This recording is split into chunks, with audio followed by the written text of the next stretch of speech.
Right, here it is, 07 plate, and get it opened. This has been playing up every single morning, so hopefully it should play up now. It's nice and cool, first thing in the morning. I should put the key in ignition. Ignition on. There you go. You see the little red light flashing there? That's the immobiliser light. If I turn the ignition key all the way, it won't start. There you are, I've slapped the dash. I've slapped the dash, and now let's try again.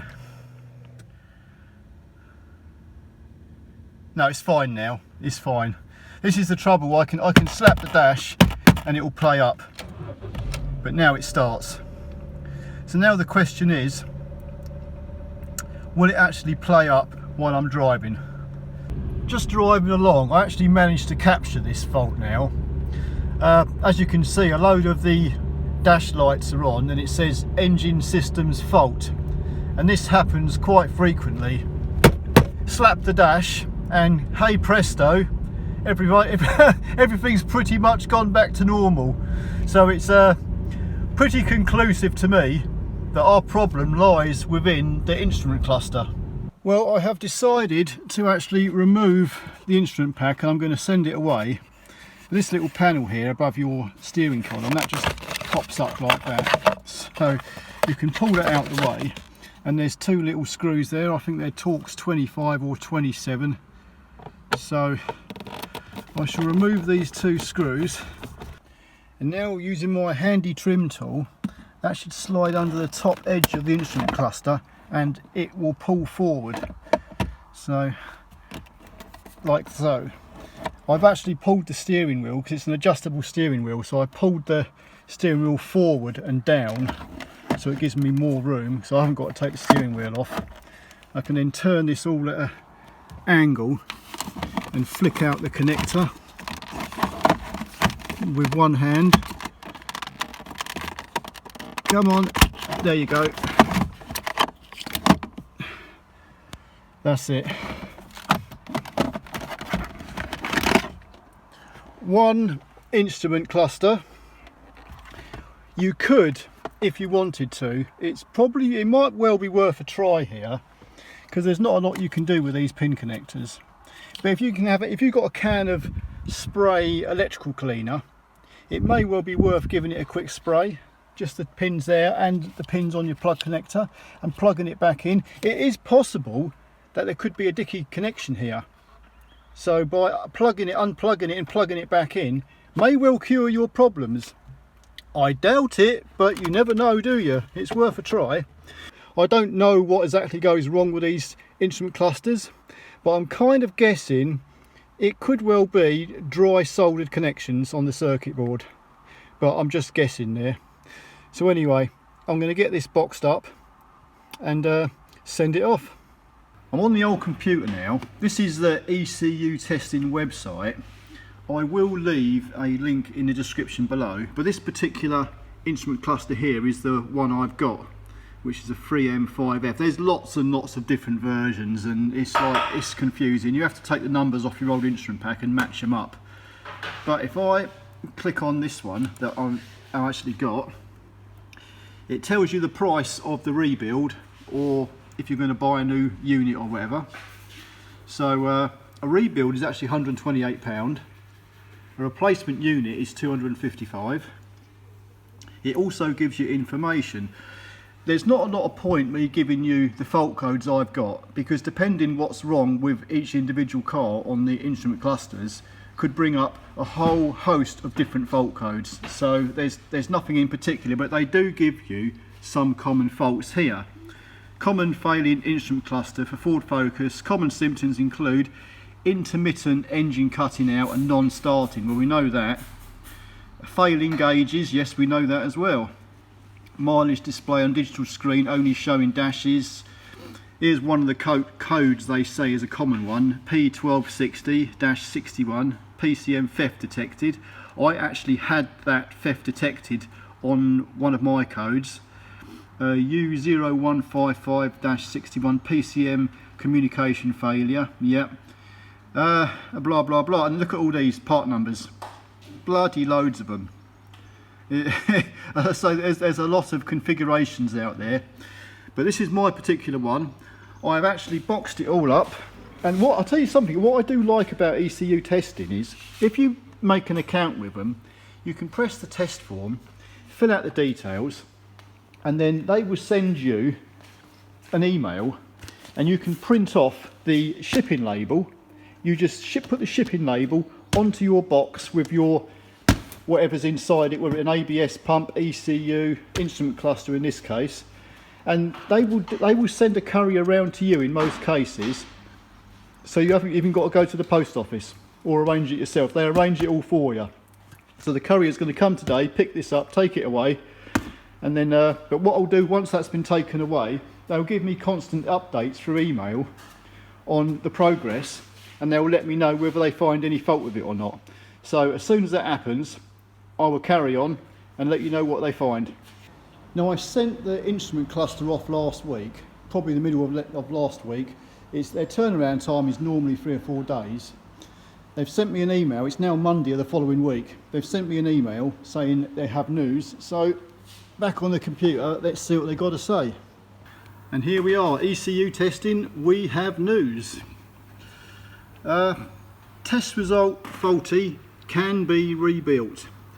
Your unit has been tested and found to be faulty. We believe the fault is in line with your reported fault and can be rebuilt. We will also supply an unlimited mileage lifetime warranty once rebuilt. So the next step is to pay for it. And this particular instrument cluster, including VAT, is £173.40. So I shall pay for that now. And if they send it out today, that should be back here tomorrow, and I'll put it back in the car, and let's hope it's fixed.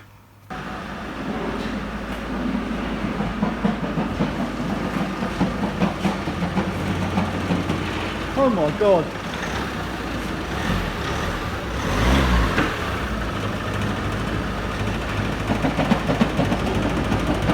Did you hear that?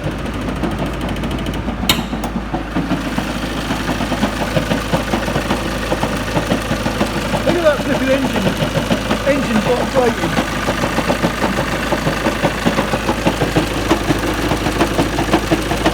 That is one seriously worn out flywheel. Clattering, it must be egg shaped.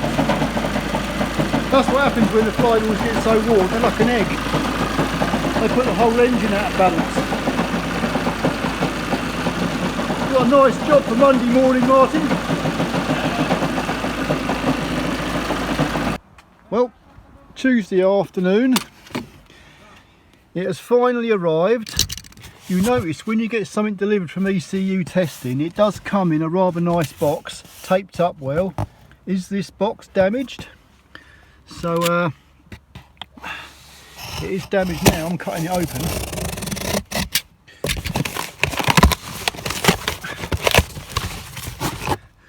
Yeah, that'll be our invoice and paperwork. All in nice bubble wrap. And there are our clocks repaired. Right, well, everything would appear to be in order, so let's put that behind the steering wheel, plug our wiring connector back in.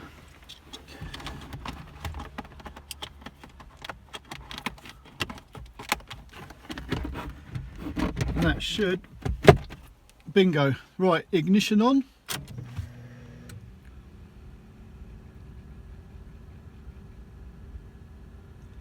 That appears to be fine. Start the engine up.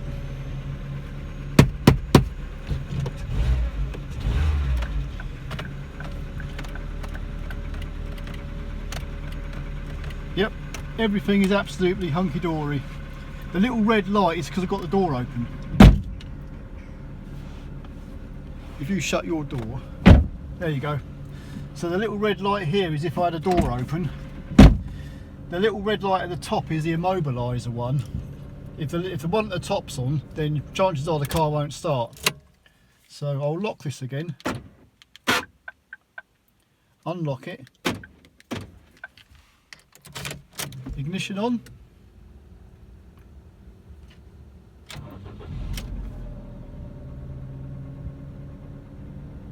bingo, that's all working perfectly fine. But as I've said earlier, these Ford Focus instrument clusters, they are notorious for going wrong, and I've got another one to do in a minute. I'll show you the one I'm driving, another car I'm driving, which is playing up.